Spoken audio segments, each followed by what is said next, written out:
chapter 3, verses 1 and 2. James chapter 3, verses 1 and 2. My brethren, let not many of you become teachers, knowing that we shall receive a stricter judgment. For we all stumble in many things. If anyone does not stumble in word, he is a perfect man, able also to bridle the whole body.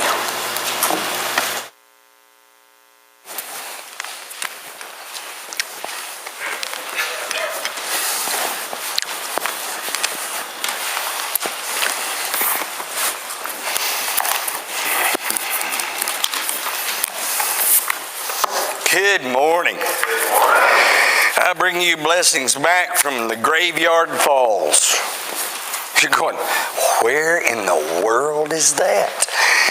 I just know it now because yesterday morning, 34 years, my dear wife, in fact, Eric Ogren, some of you remember Eric and his wonderful wife and kids that used to be members here, Eric and Emily and Jacob and Jack. Thank you. That was good. Yeah, I remember all the names here in a minute. I'm starting to do that way too often anymore. Got up and said, what do you want to do? So let's go look at some of the neatest waterfalls in North Carolina. So the wonderful thing of the web, top 10 waterfalls in North Carolina. So we find it called the Graveyard Falls over near Brevard, North Carolina. You know, it's about 3 hours over to Brevard, North Carolina. No other way to get there. We up on the Blue Ridge Park, a beautiful drive. Had a great day together. Everything was going wonderfully. We just had a marvelous hike. Met some really interesting people. I may have got an invitation to the Masters golf tournament. I'm not sure. Kind of made a little connection there. I'll tell that. I don't have time to tell all that story. But I'm telling you this story to tell you. We get back. We're almost there. We're 4 mile hike. And we're coming back. Pam's just done super. All of a sudden, she's not feeling super well as we get back toward the car. And I find out about the last half mile, she's not felt well at all. And that's why she's not here this morning. Several of the kids at school have the stomach virus. And now she does. So thank you for your prayers and thoughts for her. I had a marvelous, I just can't put into words the opportunity I had this last week. This little congregation I've been to, I think this is the 3rd or 4th time I've been back through the years. Shady Valley, Tennessee. So you've seen some of the pictures. You remember the song, I don't know who wrote it, but Elvis sang it. There will be peace in the valley for me someday. That song, remember that song? He lived in that valley. I'm just kidding. But when you cross the top of the hill, they treated me way better. I think they thought I hadn't eaten for like months. Breakfast, lunch, dinner, every day. Just an incredible blessing. Covet your prayers for 2 quick people. I should have put them on the list. Little Evie, little 3-year-old daughter of the minister there, and the Duncan family. And I'm going to mention more about that in a moment. Little Evie, E-V-I-E. A lot of seizure stuff going on, and they're just doing a test at Vanderbilt for her. The blessing of teaching. Man, that's a weird verse to read on the day you're honoring teachers, isn't it? You want to hear that one again? They shall receive a stricter judgment. Ow, what? You mean it's going to be harder for me on the day of judgment than if I don't teach? Okay, I'm not going to teach. I don't know that that's exactly what it's saying. It is, I think it's a clarion call to the incredible importance of education. I live with the best teacher in the world. Sorry, I'm prejudiced. I used to tell individuals there are 2 reasons that she's teaching now. One of them was she got tired of trying to teach me and she wanted to find somebody who would listen.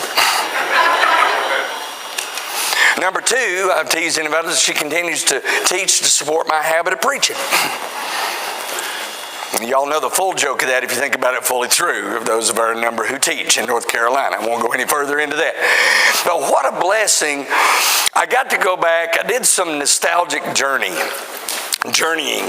this week. There was one afternoon, nothing was scheduled. I drove back to Bluff City, Tennessee, where my dad built. I took pictures. In fact, I'm going to put them in a collage. You're going to see them pretty soon. I'm going to put a little video together of the houses Dad built, the barn I used to have to work in. I went to try to find the school where I went to grade school, kindergarten through the 8th grade. No, it wasn't a one-room schoolhouse. I know some of you are going, it wasn't that long ago, okay? But it was kind of sad. The neat thing is, GPS is wonderful. I was pretty sure that I could remember, that was 8th grade. That was several years ago. So I turned into Bluff City off the Volunteer Parkway onto Chinkapin Grove Road. I went to elementary school, Chinkapin Grove Elementary. Pulled it up, it was on Waze, had it. I thought, right. It's just right off Chinkapin Grove Road, because that's why it's called the Chinkapin Grove Elementary School. Okay. I drove down there, turned, and I had this moment of, that's not it. Because I remembered the little brick, one-level schoolhouse. Remember vividly the playground. But even more vividly was the field that was right next to it where we played. Now please, children, if there anybody here under 13 years of age, put your fingers in your ears. Okay. Where we used to play tackle football. They wouldn't even think of doing that today, but we did. We did a lot of things back then, but anyway. All that's gone. There's this big brick structure, big church building. I'm not very bashful. I go up and knock on the door. I said, what in the world did you do at school? He said, Dad hadn't been here in 5 years. I said, that's sad. I said, he was one of the ministers. I'm sure he wasn't too sad about it, but I said, there's so many wonderful memories here. And we talked for about 15, 20 minutes. He started mentioning there was one teacher who was still living, Linda Baird, one of my favorite English teachers. I don't know why I had a favorite English teacher, because I really struggled English. It was one of my favorite teachers in high school, Mr. Sprinkle, Professor Sprinkle in physics. He was one of my favorite professors. But Linda Baird was still living. I didn't catch her at home. I went by her house. She wasn't at home. But I can remember the significance. And if I ask you right now, you could probably tell me the name of a signature individual who taught you. It might be regular education. It could be Bible school. So I wasn't blessed early on. I told many of you the Bible stories I knew were from my mom, who continued to teach us. Dad, we weren't going to church. Didn't start until I was a junior in high school. But I still knew what was interesting about. I walked in and I knew the stories, because I had a mom who made absolutely sure that I knew the story. And then I'd heard about all the individuals in the Old and New Testament. It always surprises me sometimes in individuals that have been in church for years, and you start mentioning names and they go, kind of like the dog that hears the whistle that nobody else hears. They don't know the names, don't know the stories. But they're there, and the wonder of those marvelous stories that we've had someone share with us. Jesus, or God had an only son, and he was a teacher. Now, some have heard it used, they've used it like as a preacher, but he was a teacher too, because remember in John chapter 3, you remember Nicodemus came to him and he said to him, Teacher, Rabbi, we know that you are a teacher come from God. And that's that last phrase. I almost titled the whole lesson, Teacher, come from God. The person that opened your eyes, opened my eyes to the God of heaven, to the incredible, wonderful stories of the Old Testament. And today we do honor to those through the years who have continued to teach us and to take that time. And Lord willing, this moment is to prompt you. If you've never done that before, that doesn't mean you can't.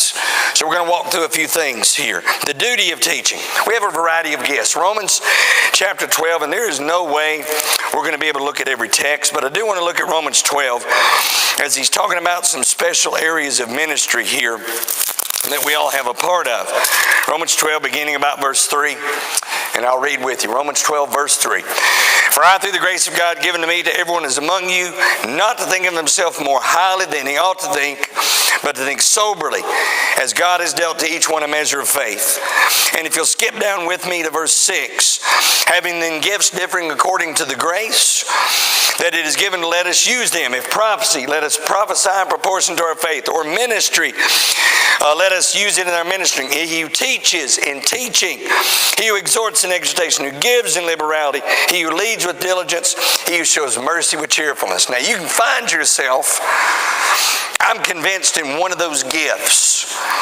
And you might be saying this, well, teaching is not my gift. Well, preachers are got to teach.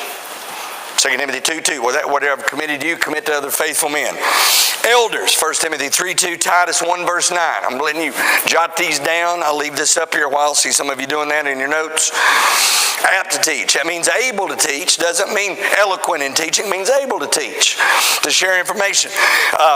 Teachers need to teach. You go, well, that's ridiculous. Of course they do. I was at Shady this week. When I told Pam this, she just kind of looked at me, you're kidding. The little stone elementary school that's right across from the church building there in the valley used to be home to about 200 kids. There's 32 kids, K through 8. Can you imagine the student to teacher ratio? Doris came home one afternoon. She had subbed. She said, I had 4 children today. I thought of a couple of weird things about that. I thought number one is, what kind of a phenomenal education are 4 kids getting? The focus, the extension. One of the things that's been shown by the individuals from that valley, they have gone so many incredible different directions. I could start sharing names and occupations from the valley, because these kids come out of here with focused time of teachers who love them. And that's true of all the teachers that are in this audience, both in our Bible class and in the education field. But you consider that parents, Ephesians 6:4, to teach and admonish our children, the nurture and admonition of the Lord. Titus 2:3-5, older men and younger women. Older men and the older men teaching the younger men and the younger women. 1 Peter 3:15, though, says everyone. You're to be ready to give an answer to everyone that asks. See, the duty of teaching is ours. Sharing information. I think we let the word teacher scare the daylights out of us. I'm not trained to be a teacher.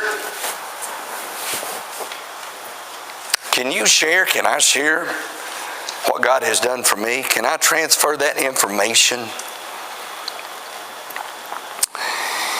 You see, one of the beauties of going to Shady this past week, that song that I asked Joe to lead, and I appreciate all the songs he chose, that's this congregation. 51 there, 50. There was plus 50 every night. It's Shady Valley. There's nothing else to do. It's kind of neat in one way, because everybody was coming back. I love to tell the story to those who know it best, seem hungering and thirsting to hear it like the rest. It was just so neat to share with a group of individuals that just wanted to be there, didn't have anywhere else that was distracting them. Now, I don't know, that's such a pristine, limited environment, but don't we choose to do what we want to do? Don't we choose to be where we want to be? Now, I know there are extenuating circumstances and there are things over which we have no control, but I'm not sure a lot of times our inability to be available for God and His Word is because it's out of our control. The delight of teaching. I wanted to spend quite a bit. Look at Psalm 1.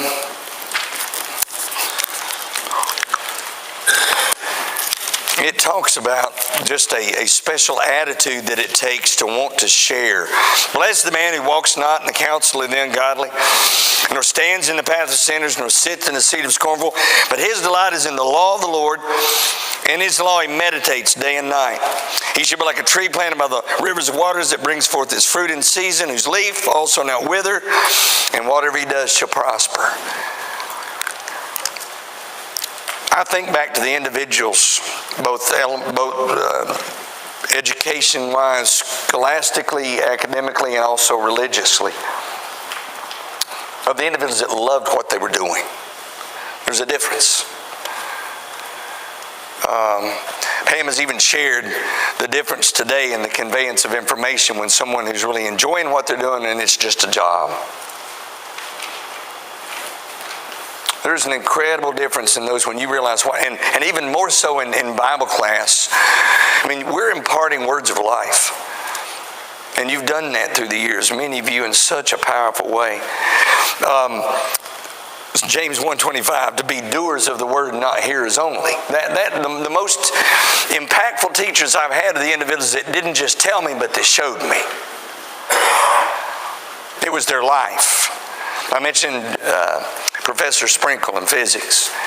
If I could just show you a picture, and I thought about doing that, but I didn't want to show me at that age.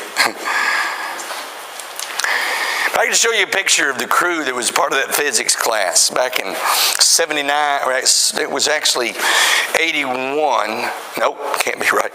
It was 78 and 79, physics 1 and 2. Malcolm Sprinkle invited a group of teenagers into his home. We spent out Holston Lake. He had a house right off the lake, and we spent so many wonderful hours out there of him sharing his life and sharing his home and encouraging us. It's strange how much easier it was to listen to him in the classroom and he'd use so many opportunities out there. We did physics in reality. And he showed us how it meant something and make a difference in some of the things we'd experience. You know that part of you going through school and you're going, where in the world am I ever going to use this? Well, his thought process was, I want you to understand that's life, and it's about those things that are real and genuine. And that's one of the great blessings of Bible teaching. Thirdly, the fruit borne in others. There's a great statement made in 3 John, verse 3. For I rejoice greatly when my brethren came and testified the truth that is in you, just as you walk in the truth. I have no greater joy than to hear my children walk in truth. Pam has shared, Lil has shared, others, I don't want to start mentioning because we get so many wonderful teachers, of that moment when a teacher is in a classroom and a student walks up or an individual walks up that maybe don't immediately recognize that you taught me when, and they say thank you. And all of those crazy moments, all of those very incredibly difficult moments go away at that moment. So grand. The discipline of teaching, you see, there are 3 things that I think to be an effective teacher, and you can come up with some better ones, but these are, number 1, we got to become a student. In Ezra, and this may be a unique place to go for this, but I wish I had my old Bible. I can get to it so much faster. Look at Ezra chapter 7, verses 6 and 10.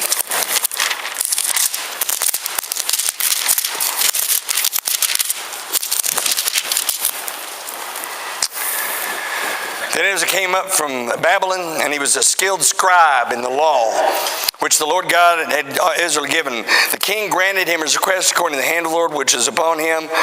And verse 10, for Ezra had prepared his heart to seek the law of the Lord and to do it, and to teach statutes and ordinances in Israel. I don't ever want to stop learning. Now, I know some of you are going, oh, well, wait a minute. There's a passage over in the New Testament says there were a couple of guys over there. Remember the name? Janus and Jambres, 2 guys. Paul said they got in trouble because they were ever learning, never able to come to a knowledge of the truth. The learning process is not transitioning from truth, but transcending and getting to the point that just every new thought, every new idea thrills you, stretches you. Become a student. Number 2, and this is a repeat, but I think it's such a significant, James 1:25, become a doer. You can't share what you've not experienced. One of the most frustrating things that happened to me, and I can share this with you now because they've changed it. I can remember one of my first professors at Freed-Hardeman University. And knew at that point, I guess even as a freshman, I really had not at that time decided I was going to preach. That didn't happen until midway through my sophomore year. The whole other story comes behind that. But we were freed in this class, and I guess something struck me funny. The individual that was teaching that day, it was on the introduction to ministry. The individual had been preaching 2 years.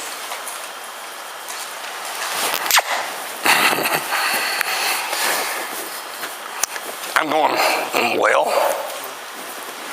you know, I mean, he did. He, as far as book knowledge, he knew how to say it. But it was obvious when some questions would come up. What do you do when he kind of like that deer in the headlight? Well, that never happened to me. If we're going to share with other individuals, the more we can share about how it touched us, affected us, how we lived through it, how it's been fleshed out. That's why, though, there's this marvelous thing as Jesus teaches us via His Word when it says, and the Word became flesh. Sarke. Real. Touchable. Tangible. Teacher. Become a teacher. There in Nehemiah 8, look at the passage, but in Nehemiah chapter 8, there is a great little breakdown of what Ezra does as a teacher. It really, the essence of it,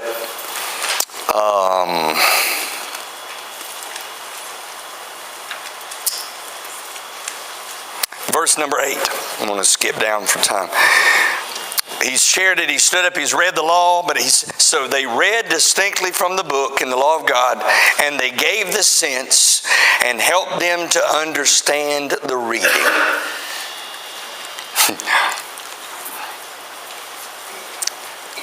You know, we've used a term through the years called common sense, and sometimes you can discern fairly quickly, well, that individual has an incredible amount of knowledge, but no common sense, and it's dangerous.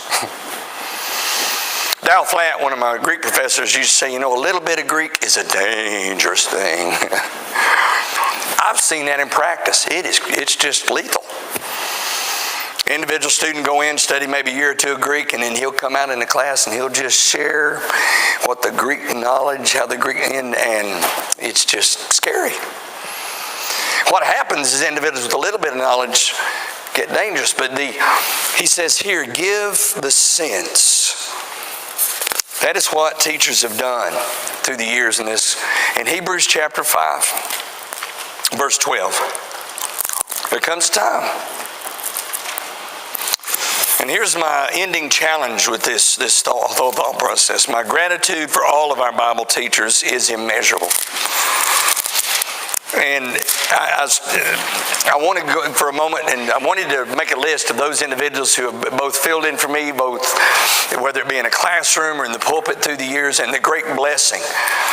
I told Jim Sherman, he's the former minister at Shady. He's not now. It's a new young man who has the daughter who's really struggling. But I told Jim, I said, it's such a blessing to be a part of a congregation that I know a lot of preachers, and when they go out of town, they're a little nervous about what might happen in the pulpit or in the classroom. Because they don't know. I never have that fear. We've got so many individuals here that are qualified, and it's incredibly beneficial to them to have that experience. And let me say something else, and I'm going to say it with all of my heart. It's good for you to hear somebody different on occasion. Amen. Thank you, Olean. I was hoping somebody would amen that.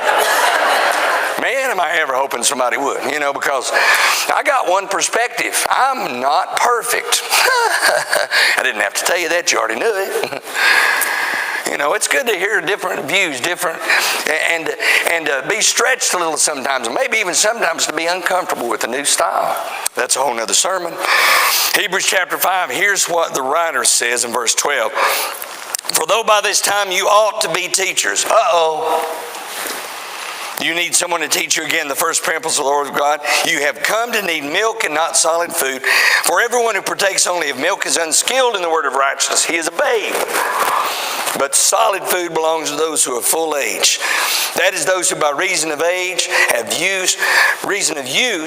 have their senses exercised to discern both good and evil. There comes a time. And that's my closing request to you. Is it time? I've never taught a Bible class before. There comes a time. I'm not asking you to walk into a class now. How about next Sunday? And this is going to throw a kilter into some of the adult classes. If you're thinking about teaching, go into one of the adult classes or in one of the children's classes. Help out for a Sunday or two. Kind of monitor what's going on. See, is it possible for me to? I think you'd be really surprised if you walk in and go, now some of my teachers are going to, you didn't ask us permission to do that before somebody shows up. You better be ready. Because that's important, what's happening with their kids and with their adults as well. What a great opportunity to stretch ourselves. Jesus had a son who was a teacher, and he's challenged us. Find someone who loves to hear the old story. Or even best, to those who've never heard.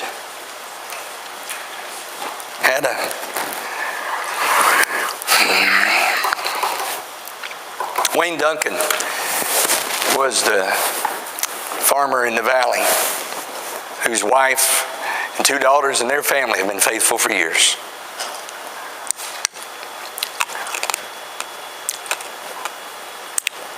Wayne had a stent put in on Sunday, and then Thursday afternoon went into cardiac arrest.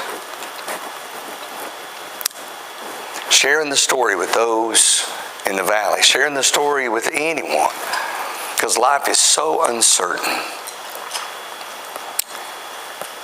There may be a child, there may be an adult, that you will be the only person that will ever say, let me tell you about Jesus. Because I guarantee if I went around this room right now and asked you, there was someone that loved you enough to share the old story with you. Maybe this morning, through the sharing of the old story, you want to know more about Jesus. Maybe you're ready to say, I'm ready to follow him. Penitent faith, confession, and baptism. To be restored to a relationship. To listen to him again, to learn from him again, and to live in a way that makes a difference. If we can assist you in any way, would you come as we stand and sing?